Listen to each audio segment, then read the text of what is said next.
Hello, আসসালামু আলাইকুম guys. Daily blog by শান্তাতে আপনাদের সবাইকে স্বাগতম। তো গতকালকে ছিল জুমাতুল বিদা, রমজান মাসের শেষ জুমাবার। জুম্মার নামাজ শেষ করে আসার সময় আপনাদের ভাইয়া ঈদের জন্য কিছু বাজার করে নিয়ে এসেছে। দেখতে দেখতে হয়ে গেল ২৭ রমজান, আর মাত্র ৩টি রোজা বাকি, পরেই আমাদের ঈদুল ফিতর। এটি আমাদের সকল মুসলমানেরই একটি ধর্মীয় উৎসব। আমাদের মুসলমানদের বছরে দুইটাই উৎসব, ঈদুল ফিতর এবং ঈদুল আজহা। তো এটা হচ্ছে ঈদুল ফিতর। সারাটা মাস রমজানের রোজা রাখার পর আমরা অপেক্ষায় থাকি ঈদের জন্য। এই ঈদকে সামনে রেখে আমরা রমজানে কত ধরনের শপিং করেছি পরিবারের সবার জন্য। 15 রমজান থেকেই আমাদের মনে ঈদের আমেজ শুরু হয়ে যায়। তো আপনাদের ভাইয়া বাজার থেকে গিয়ে গতকালকে ঈদের জন্য সেমাই, নুডলস এগুলো কিনে এনেছে, হালিম কিনে এনেছে। তো ব্রেড এনেছিল সবাইকে স্যান্ডউইচ করে দেওয়ার জন্য। আর আমি বলেছিলাম আমার জামা সেলাই করতে হবে, তো সুতাও নিয়ে এসেছে। তারপর আরও এনেছিল পাঞ্জাবির জন্য বুতাম, কারণ আপনাদের ভাইয়ার এই পাঞ্জাবিটার 4টা বুতাম ছিল। তো একটা বুতাম কোন সময় যেন পড়ে গেছে, আপনাদের ভাইয়া বলতেই পারে না। তো একটা বুতামের জন্য কেমন যেন পাঞ্জাবিটাকে খারাপ লাগছিল, তাই ভাবলো যে সবগুলো বুতাম চেঞ্জ করে ফেললে কেমন হয়। তো যেই কথা সেই কাজ, সুতার দোকান থেকে গিয়ে নিয়ে আসলো এই বোতামগুলো। আপনারাই বলেন এই বোতামগুলো লাগালে কেমন লাগবে পাঞ্জাবিটার মধ্যে। আপনাদের ভাইয়া ঈদের জন্য আরও অনেক কিছু বাজার করে এনেছে, তো সেগুলো আপনাদের সাথে একটু একটু করে শেয়ার করব। তো আপনাদের সাথে যেহেতু সব কিছুই শেয়ার করি, এই কথাটি শেয়ার না করলেই নয়। তো গত বৃহস্পতিবার 26 রমজানের দিন আব্বু হঠাৎ করে অসুস্থ হয়ে পড়ে। তো আমার শ্বশুর আব্বুর ডায়াবেটিস আছে, আর বৃদ্ধ হলে যা হয় সারা রাত ঘুমাতে পারে না। তো ঘুমের জন্য আর কি ঘুমের ওষুধ খেয়েছিল। তো ওষুধ খাওয়ার পরও রাতের বেলা ঘুম হয়নি, তো দিনের বেলা সেই ঘুমটা ধরে। তো ঘুমিয়েছিল দিনের বেলা। তো হঠাৎ করে যখন দুপুরে জোহরের নামাজের সময় গোসল করতে যাবে, তখনই হঠাৎ করে আব্বু গোসলখানায় পড়ে যায়।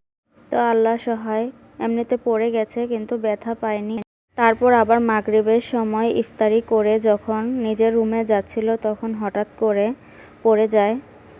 লাঠি ভর করেই যাচ্ছিল, কিন্তু হঠাৎ করে পড়ে যায়। পড়ে গিয়ে হাঁটুতে ব্যথা পায়। তো আল্লাহ সহায়, খাটের উপর পড়াতে তেমন একটা ব্যথা পায়নি। যদি মাটিতে পড়তো তাহলে আরও বেশি ব্যথা পেত। তো আপনারা আমাদের পরিবারের সবার জন্য দোয়া করবেন, যেন রমজানের শেষে ঈদুল ফিতরটি আমরা পরিবারের সবাইকে নিয়ে সুন্দরভাবে পালন করতে পারি। আল্লাহ যেন আমাদের সবাইকে সুস্থ রাখে, এই দোয়া করবেন। তো আমার শাশুড়ি আম্মু দুপুরের গোসল শেষ করে ছাদে গিয়ে রোদ পোহাচ্ছিল, আর আমি তার কাপড়গুলো ধুয়ে তারে মেলে দিয়ে এসেছি। তারপর এসে আমি আমার দুপুরের রান্না শুরু করে দেই। তো এখানে আমি পাবদা মাছ ভুনা করেছিলাম, আর বোয়াল মাছ দিয়ে আমি টমেটো রান্না করেছিলাম। মাছ মাংস খেতে খেতে যেন আর ভালো লাগছিল না। তো আপনাদের ভাইয়াকে বললাম, তো আপনাদের ভাইয়া বললো একটু আজকে শুটকির ভর্তা করো, অনেকদিন ধরে ভর্তা খাওয়া হয় না।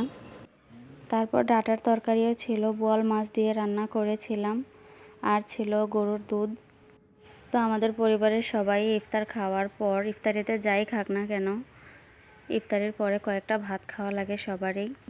তো ইফতারির পরে এবং সেহরিতে খাওয়ার জন্য গতকালকে আমরা এগুলো রান্না করেছিলাম। আর ইফতারিতে দেখেন কত কিছু রান্না করেছি। রমজানে সারাদিন রোজা রাখার পর অনেক কিছু খেতে ইচ্ছে করে, তো পাল্টে পাল্টে সব জিনিসই খাওয়া হলে ভালো লাগে খেতে।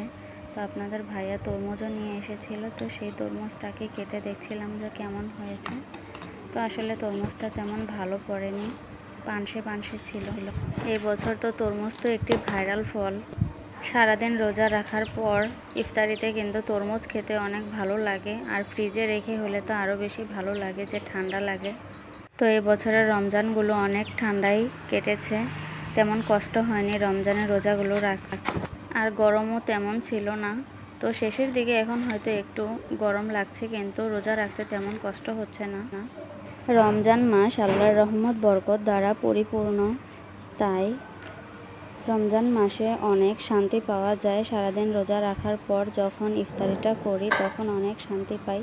আপনাদের দোয়ায় আল্লাহর রহমতে এখন আমি অনেকটাই সুস্থ আছি, কারণ আমার গলার সমস্যাটাও কেটে গেছে। গলায় টনসিলের সমস্যা ছিল, ব্যথা করতো।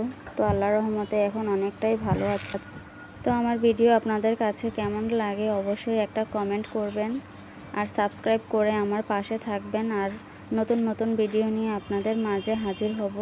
আমার ব্লগে আপনারা দেখতে পাবেন আমার দৈনন্দিন জীবনে আমি যা যা করি, আমার পরিবারকে নিয়ে আমি সারাদিন কি করি সেটাই থাকবে আমার ভিডিওতে।